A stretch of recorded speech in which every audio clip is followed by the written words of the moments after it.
23. maijs. Reģistrēties var jau no šodienas, 23. maijs, svētdiena. 20 gadu jubilejas skrējiens, 5 distances, vismaz 10 000 dalībnieku. Veselīga dzīves stila paraugs, kas ir ārkārtīgi svarīgi. Es pats aizraujos ar skriešanām, un man patiešām ir prieks katru vakaru redzēt, ka praktiski jebkura Rīgas rajona cilvēki viņi ar to nodarbojas. Un ar katru gadu jau vairāk un vairāk.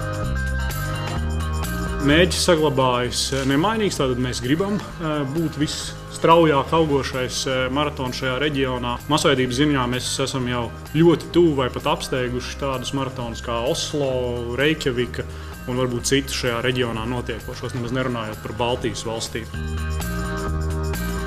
Straujāk augošais Ziemeļeiropas maratons ar dažādām tehnoloģijām un inovācijām, kur mēs tiešām gribam pārsteigt. Un es ceru, ka kaut kas būtu tāds arī, varbūt, ko mēs varētu parādīt interesanti arī citiem maratoniem. Ja. Nodrošināsim tiešraidi internetā no visas maratona trases. Strādājam arī pie daudzām jaunām lietām. Un šodien var pateikt jau, kad ir izstrādes procesā iespēja par to, ka gan distances laikā, gan arī uzreiz pēc finiša skrējēji varēs saņemt savus rezultātus SMS formā. Viņi būs reģistrējušies un uzrādījuši savu mobilā telefona numuru.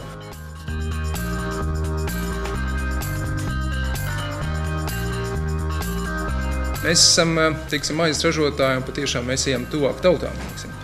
Un katru gadu mēs cenšamies šīs maratonistus arī pēc tam spēcināt un pabarot. Ar mūsu garšīgajām sendviču maizēm, kuras mēs pagatavojam šeit. Un arī šogad tas izaicinājums tiks pieņemts, lai mēs pabarotu visus.